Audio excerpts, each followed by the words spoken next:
no matter the location. From O-A-K-L-A to L-V, I'm a Raider.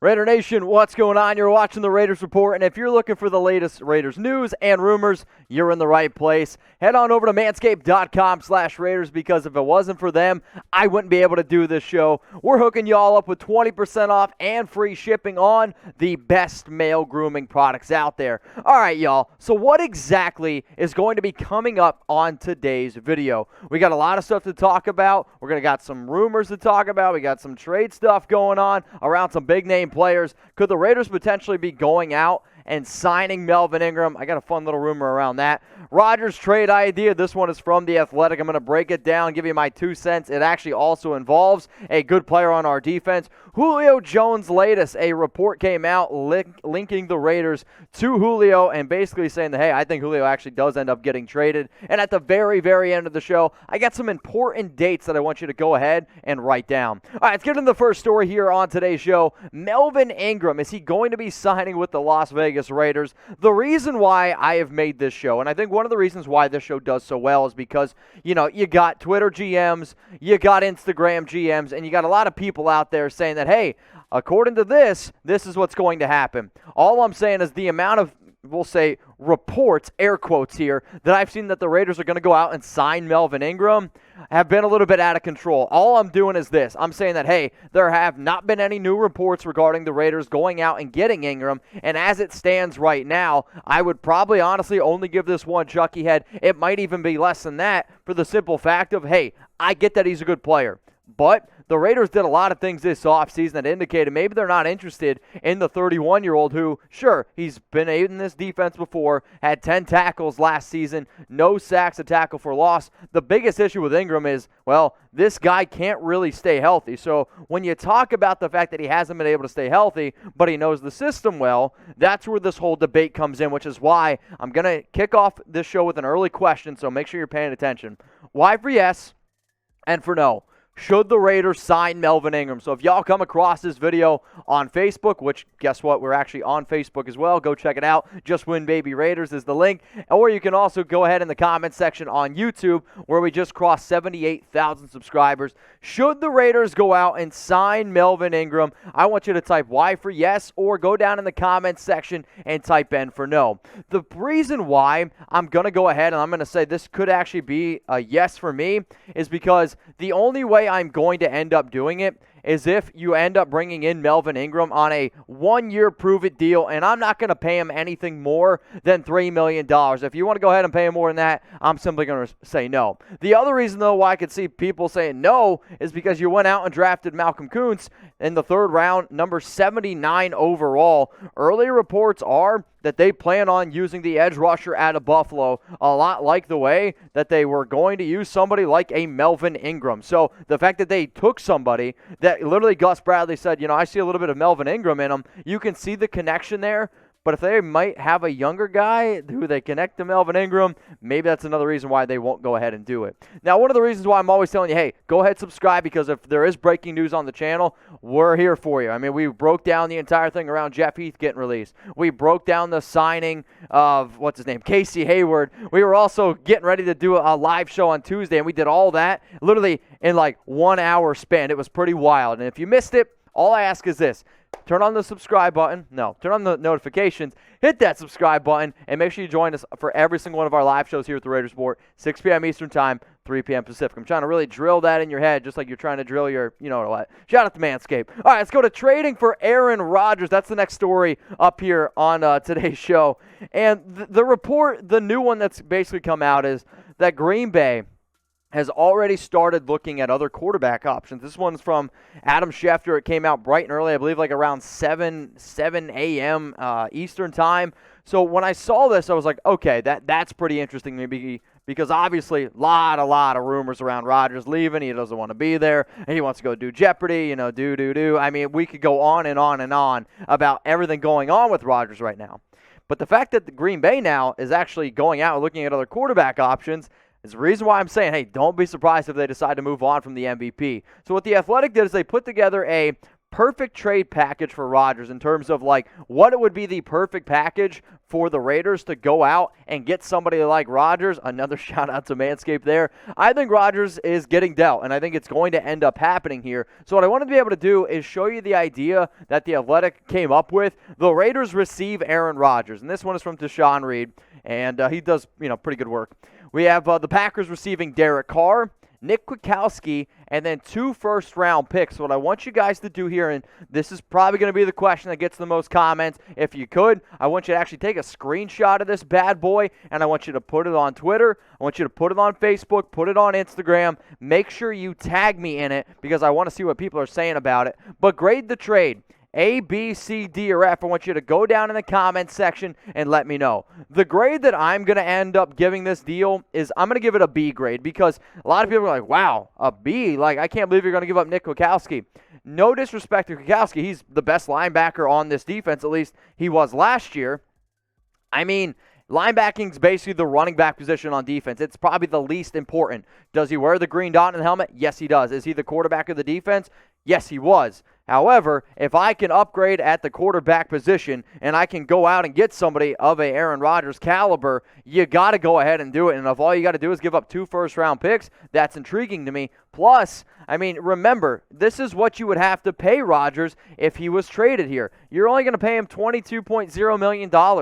That's cheaper than Derek Carr. And then 2022, 2023, I understand giving up all that draft capital kind of sucks. And, we're sitting here like, oh, man, we're gonna have a draft in Las Vegas and not have a first-round pick. If I had Aaron Rodgers, yeah, I would absolutely do it. So here's what Tashan had to go on and say about trading for Rodgers, and I wanted to be able to give you guys this quote. Trading Carr is an easy call considering the upgrade to Rodgers. The Packers need help at the inside linebacker, so I threw in Kwiatkoski, who has experience in the NFC North from his 4 years with the Bears. To sweeten the deal, Nicholas Morrow can slide into the role pretty easily, while Divine Diablo, Javen White, and Tanner Muse provide depth. Giving up 2 first-round picks is never easy, but the Raiders haven't gotten a ton out of their recent first-rounders anyway. Rodgers is a proven commodity and well worth it. I actually totally agree with Reed and all the points that he ends up bringing up here. So what I wanted to be able to show you all is like, okay, this is what the Raiders linebacking depth chart stands right now. I mean, this is actually, if Littleton can play up to the way that we're hoping that he can play to, which is why the Raiders signed him, this is actually one of the better linebacking groups in the National Football League. But then if you go back to Reed's quote where he's like, okay, let's say we decide to move on from Quit. Now you're going to ask a guy like Divine Diablo, Javen White, and Tanner Muse to really step up. I like White and I like Tanner Muse. They're okay players, but I will say this. This is a big-time responsibility to be able to put on your rookie's shoulders, who there's a lot of confidence out there. He also was a safety at Virginia Tech. He can give you a lot of versatility.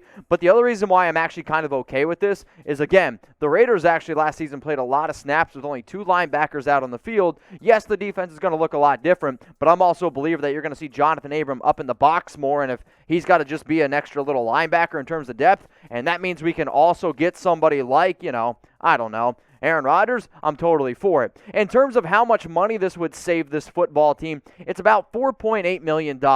When they went out and signed Quip, which was last offseason, to a 3-year, $21 million deal, I sat here and I said, this is actually going to be one of the more under-the-radar moves the Raiders make, and it turned out to be the best move, at least on the defensive side of the football for this team. So if you're trying to save a little bit of extra money, $4.8 million, hey, that's just what you get. The reason also why I like this move is because I don't like when you see other people out there on the internet say, you know what, we're just going to throw in this guy, and it doesn't make any sense for the other team.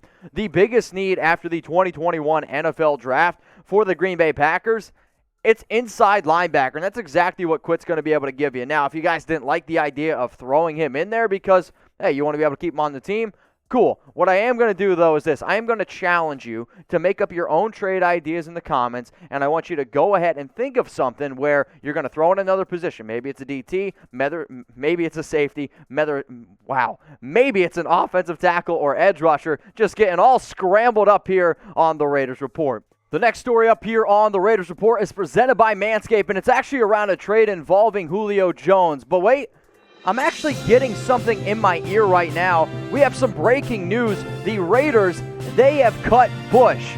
Wait, no. Not that bush. I get it. Having a bush was popular back in 2008. But no, Jeremy, that's not what I'm talking about here. I'm talking about Manscaped hooking up Raider Nation with their brand new Lawnmower 4.0. So if you're trying to get rid of that bush, this is the product to go ahead and do it with. And we can hook you up with that 20% off and free shipping. But you got to go to manscaped.com/Raiders and use that promo code Raiders. Now, what's the reason why you should get this? And what are the upgrades? Because that's what we're trying to do. We're trying to upgrade from the 3.0 here. So this includes a wireless charging system, a 4,000 LED spotlight with diffuser, adjustable trimming guards, so from 1 to 4, 3, 6, 10, and 13 millimeter settings. Maybe you're trying to rock that nice little 5 o'clock shadow. We got travel lock feature, so it's not going to turn on if you're going somewhere. Braided USB cable, and then a two-tone black finish. I'll tell you what, man, I love the way that this thing looks. So again, we're hooking you up here at the Raiders Report. You got to go to manscaped.com/Raiders, where we are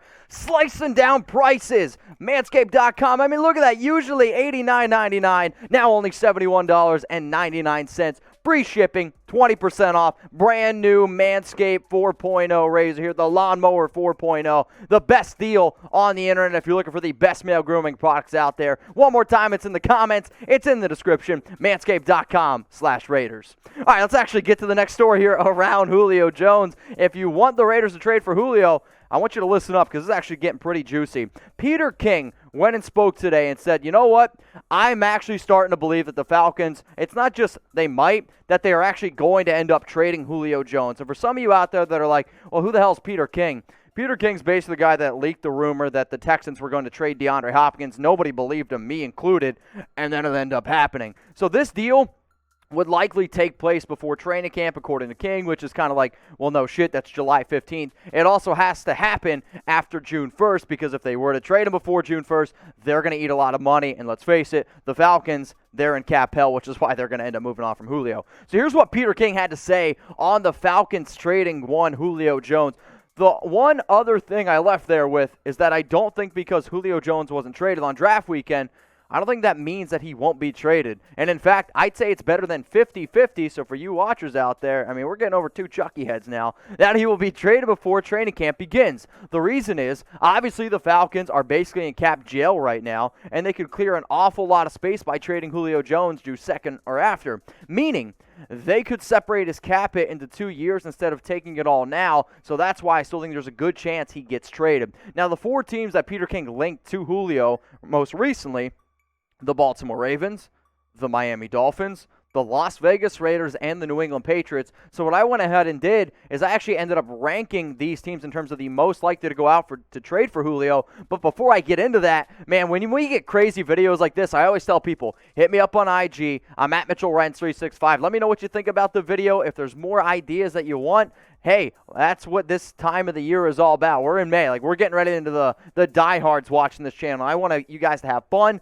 But seriously, if you have any other Raiders questions, if you ever want to hit me up, I'm at MitchellRents365. All right, so how am I going to rank these Julio destinations? And I did it based on teams that I think would be the most interested, plus like actually being able to pull it off.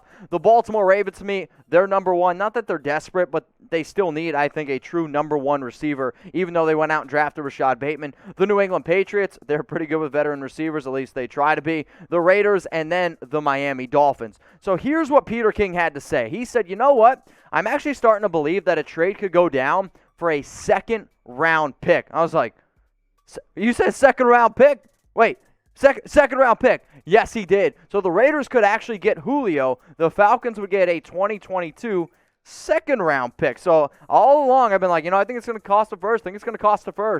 If they're in cap hell right now and they want to be able to create some space and you can go out and pull a move for this, would you do it? I want you to type trade, or I want you to type pass. Would you make this trade for Julio Jones if all it did was cost a 2022 second-round pick? As a reminder, it will cost the Raiders about $15 million this year, and it would actually then cost them another, it's like, I don't know, a few $1 million. It's like 11.52 and then 11.52 million. So in terms of would I make this deal, yes, 4 Chucky heads, believe it, baby. You end up making this deal here for Julio Jones. Get one of the top receivers out on the market.